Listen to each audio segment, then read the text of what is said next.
Hello friends.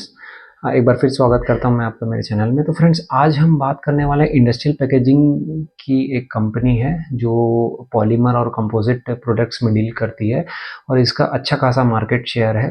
तो आइए सीधा हम वीडियो स्टार्ट करते हैं। तो वीडियो स्टार्ट करने से पहले मैं आपको बता दूं कि this video is only for educational purpose. आप इसको किसी भी तरह का बायस सेल रिकमेंडेशन ना लें। तो जिस कंपनी का हम बात करने वाले हैं उसका नाम है टाइम टेक्नोप्लास्ट लिमिटेड। तो फ्रेंड्स देखो, ये कंपनी जो है इंडस्ट्रियल पैकेजिंग में, जैसे मैंने बताया आपको, डील करती है पॉलीमर और कंपोजिट प्रोडक्ट्स में।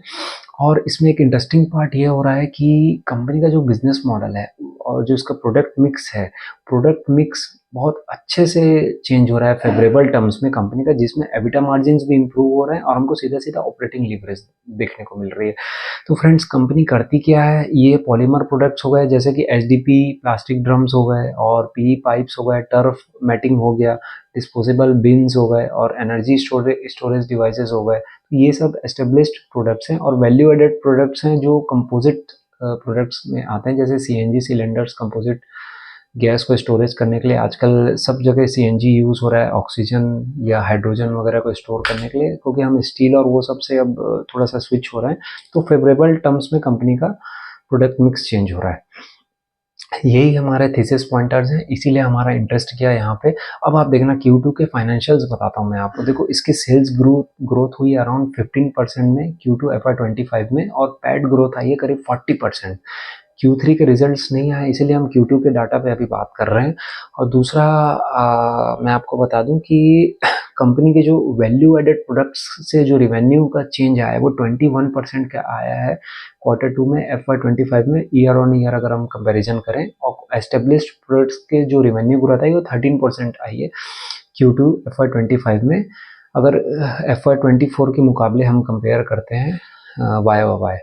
तो फ्रेंड्स, यही हमारे थीसिस पॉइंटर्स हैं, इसीलिए हमारा ध्यान गया इस पे। देखो, अभी जो इसका 74% रिवेन्यू आता है इसका एस्टेब्लिश्ड प्रोडक्ट से, और 26% आता है वैल्यू एडेड प्रोडक्ट से। तो कंपनी का ये कहना है 2 से 3 साल में ये 35% शेयर, रिवेन्यू शेयर करने वाले, मतलब वैल्यू एडेड प्रोडक्ट जो है वो 35% कॉन्ट्रीब्यूट करेगा रिवेन्यू का आने वाले 2 से 3 साल में।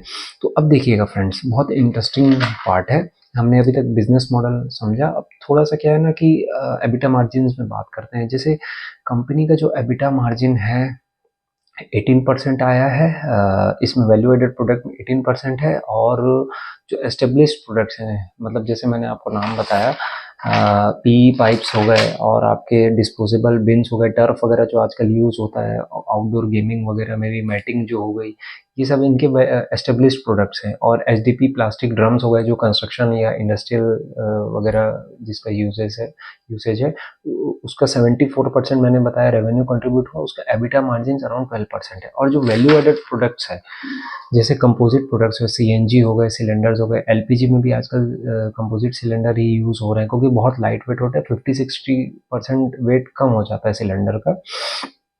और मॉक्स फिल्म्स हैं जो पैकेजिंग वगैरह के लिए यूज़ होती है। और अभी हाँ, एक और इंटरेस्टिंग प्रोडक्ट है इनका, इंटरमीडिएट बल्क कंटेनर्स, आईबीसीस। जो इंटरमीडिएट बल्क कंटेनर है वो मतलब एक मीडियम बल्क कंटेनर आप बोल सकते हैं, जिसकी कैपेसिटी अराउंड 1000 लीटर के आसपास है। वो फूड सॉल्वेंट वगैरह में यूज़ होता है, तो वो भी कंपोजिट प्रोडक्ट से ही बनता है। तो उसका भी अच्छा खासा इनका मार्केट शेयर है, और इनका मेरे ख्याल से 55% मार्केट शेयर है इंडिया में, और वर्ल्ड में भी अच्छा कंट्रीब्यूट करती है। अराउंड 65% इसका इंडिया में रेवेन्यू कंट्रीब्यूशन, 35% एक्सपोर्ट बिजनेस से आता है। तो एडॉप्शन हो रहा है तेजी से कंपोजिट सिलेंडर का। कैसे पता चल रहा है हमको, क्योंकि देखो 34% का ग्रोथ आया है सीएनजी सिलेंडर्स के रिवेन्यू में, अगर कंपेयर करें हम H1 FY25 से फ्रॉम H1 FY24। तो दिख रहा है हमको। और कंपनी की ऑर्डर बुक भी अच्छी है, H1 के एंड की मैं ऑर्डर बुक बता रहा हूँ 185 करोड़ के आसपास।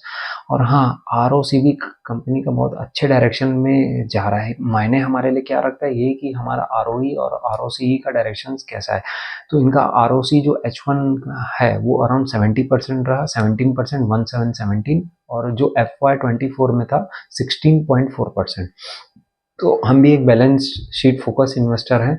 और जैसे मैंने लास्ट वीडियो में भी आपको बताया, सेल्स ग्रोथ में ही हमारा ग्रोथ में ही फोकस होना चाहिए।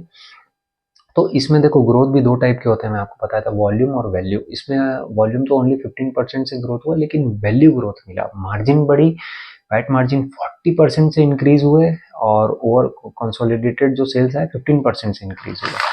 तो सीधा सीधा हमको ऑपरेटिंग लिवरेज दिख रही है, प्रोडक्ट मिक्स चेंज हो रहा है, कंपनी में फेवरेबल हो रहा है, वो हमको इसके बैलेंस शीट में दिख रहा है।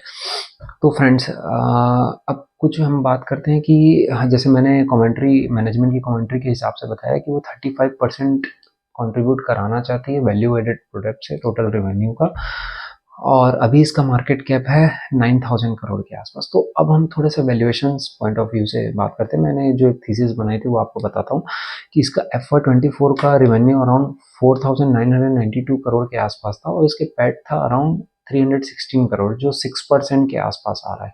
और अभी H1 में हम देखें तो इसका जो पैट मार्जिन आया वो लगभग 7.5 के आसपास कंट्रीब्यूट हुआ। तो हम FY25 में वही लेके मान सकते हैं, जो H1 में आया वही H2 में भी आएगा, क्योंकि प्रोडक्ट मिक्स चेंज हुआ है, कंपोजिट प्रोडक्ट्स में ज़्यादा ग्रोथ मिली है, एबिटा मार्जिन्स कंपनी की बढ़ी है, हमको दिख रहा है डाटा में, मैनेजमेंट की भी वही कमेंट्री है। फिर भी हम वेट कर रहे हैं रिजल्ट्स का, हम ट्रैक करेंगे उसको। तो 7.5% के आसपास अगर हम वॉल्यूम ग्रोथ में मानो, सेल्स का ग्रोथ मानो, 15% ही मानो, तो लास्ट ईयर जो 4,992 करोड़ था उसका 15% सेल्स ग्रोथ के हिसाब से 5,740 करोड़ आएगा। तो पैट मार्जिन में 7.5% मान रहा हूँ, तो 43 करोड़ इसका एक्सपेक्टेड पैट है FY25 का। तो देखो अर्निंग्स ग्रोथ कितनी आ रही है, 36% के आसपास, और अभी इसका मार्केट कैप कितना है, 9,000 करोड़ के आसपास। टोटल हम मार्केट कैप से डिवाइड करें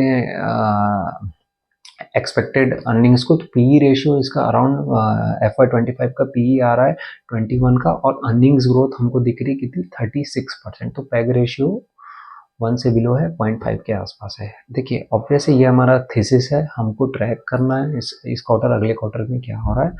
और फ्रेंड्स हमको देखो ऐसे ही अपॉर्चुनिटीज़ ढूंढनी, हमको कोई कंपनी जियोग्राफिकल एक्सपेंशन कर रही है, किसी का डिस्ट्रीब्यूशन तेज़ी से बढ़ रहा है, या फिर कंपनी कोई नया प्रोडक्ट लॉन्च कर रही है, या फिर कुछ प्रोडक्ट मिक्स चेंज हो रहा है, और ओल्ड जो प्रोडक्ट्स हैं उसके मार्जिन्स कम है, उसका उसका रेवेन्यू शेयर कम हो रहा है, और वैल्यू एडेड प्रोडक्ट्स का शेयर बढ़ रहा है। तो हमको ऐसे ही थीसिस पॉइंटर्स बनाने हैं, ऐसे ही हमको अपॉर्चुनिटीज़ ढूंढनी है।